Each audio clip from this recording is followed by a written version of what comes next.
ব্রাজিলের সামনে এখন এমন একটি ম্যাচ যার গুরুত্ব শুধুমাত্র ৩ পয়েন্টে সীমাবদ্ধ নয়। এই ম্যাচ নির্ধারণ করতে পারে পুরো টুর্নামেন্টে সেলেসাউদের পথ কতটা সহজ হবে আর কতটা কঠিন হয়ে উঠবে তাদের মিশন। প্রতিপক্ষ স্কটল্যান্ড।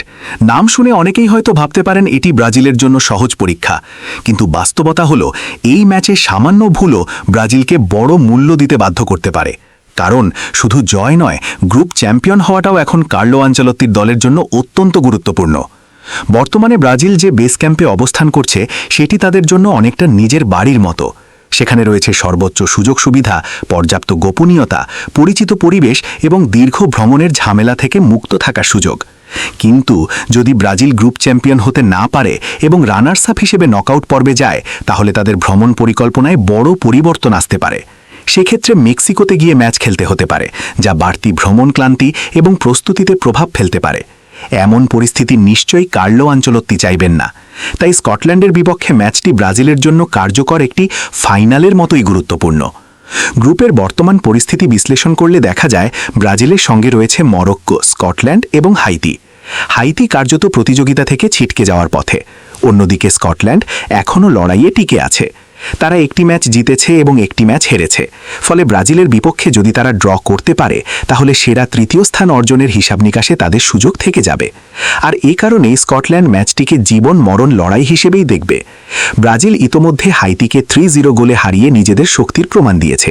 অন্যদিকে মরক্কো স্কটল্যান্ডকে 1-0 ব্যবধানে পরাজিত করেছে। এখন গোল ব্যবধানও গুরুত্বপূর্ণ হয়ে উঠেছে। ব্রাজিল চাইবে স্কটল্যান্ডের বিপক্ষে জয় তুলে নিতে এবং একই সঙ্গে নজর থাকবে মরক্কো হাইতি ম্যাচের দিকেও। কারণ যদি মরক্কো হাইতির বিরুদ্ধে বড় ব্যবধানে জয় পায়, তাহলে গোল ব্যবধানের হিসাব ব্রাজিলের জন্য চাপ তৈরি করতে পারে। তাই শুধু জয় নয়, প্রয়োজন হতে পারে কার্যকর এবং নিয়ন্ত্রিত একটি পারফরম্যান্সেরও। এখন প্রশ্ন হচ্ছে, স্কটল্যান্ড আসলে কেমন দল? কেন তাদের বিপক্ষে ম্যাচ নিয়ে এত আলোচনা? স্কটল্যান্ডকে যারা নিয়মিত অনুসরণ করেন তারা জানেন এই দলটি আক্রমণাত্মক ফুটবলের জন্য পরিচিত নয়, বরং তাদের সবচেয়ে বড় শক্তি হল সংগঠিত ডিফেন্স এবং শৃঙ্খলাপূর্ণ ট্যাকটিক্যাল ফুটবল। কোচ স্টিভেন ক্লার্কের অধীনে স্কটল্যান্ড সাধারণত মিড ব্লক কিংবা লো ব্লক ডিফেন্স ব্যবহার করে। তারা প্রতিপক্ষকে বলের দখল নিতে দেয়, কিন্তু নিজেদের ডিফেন্সিভ কাঠামো ভাঙতে দেয় না। স্টিভেন ক্লার্ককে নিয়ে দীর্ঘদিন ধরেই সমালোচনা রয়েছে যে তিনি খুব বেশি আক্রমণাত্মক ফুটবল খেলান না, কিন্তু তিনি নিজের দর্শন থেকে সরে আসেননি। তার মূল লক্ষ্য থাকে ম্যাচকে যতটা সম্ভব নিয়ন্ত্রিত রাখা এবং সুযোগ পেলে কাউন্টার অ্যাটাক কিংবা সেট পিস থেকে গোল বের করে আনা। কর্নার, ফ্রি কিক কিংবা লম্বা থ্রো, এসব পরিস্থিতিতে স্কটল্যান্ড সবসময় বিপজ্জনক, কারণ তাদের দলে বেশ কয়েকজন লম্বা এবং শারীরিকভাবে শক্তিশালী ফুটবলার রয়েছে যারা বাতাসে আধিপত্য বিস্তার করতে পারে। মরক্কোর বিপক্ষে ম্যাচে আমরা সেটারই প্রমাণ দেখেছি। স্কটল্যান্ড প্রথম দিকে গোল হজম করলেও এরপর তারা নিজেদের রক্ষণভাগকে অত্যন্ত সুশৃঙ্খলভাবে সাজিয়ে ফেলে। পুরো ম্যাচ জুড়ে তারা কম্প্যাক্ট ডিফেন্স বজায় রাখে এবং মরক্কোকে খুব বেশি পরিষ্কার সুযোগ তৈরি করতে দেয়নি। যদিও তারা শেষ পর্যন্ত হেরেছে, তবে ম্যাচটি সহজ করে দেয়নি মোটেও। স্কটল্যান্ডের আরেকটি বড় অস্ত্র হচ্ছে স্কট ম্যাকটোমিনে। তাকে প্রায় বক্স টু বক্স মিডফিল্ডার হিসেবে ব্যবহার করা হয়। তিনি ডিফেন্স এবং আক্রমণের মধ্যে সংযোগ তৈরি করেন, পাশাপাশি শারীরিক উপস্থিতি দিয়ে প্রতিপক্ষকে চাপে রাখেন। তবে দল হিসেবে স্কটল্যান্ড খুব বেশি হাই প্রেসিং করে না, আবার অযথা সামনে উঠে গিয়েও খেলে না। তারা অপেক্ষা করে প্রতিপক্ষের ভুলের জন্য এবং সেই সুযোগ কাজে লাগানোর চেষ্টা করে। তাহলে ব্রাজিলের জন্য সবচেয়ে বড় চ্যালেঞ্জ কোথায়? আমার মতে সেটি হলো উইং আক্রমণের ভারসাম্য। ভিনিসিয়াস জুনিয়র যখন বাম দিক থেকে আক্রমণ পরিচালনা করেন, তখন অনেক সময় ব্রাজিলের আক্রমণ একপাশে বেশি কেন্দ্রীভূত হয়ে যায়। স্কটল্যান্ডের মতো ডিফেন্সিভ দল খুব দ্রুত এই বিষয়টি বুঝে ফেলতে পারে।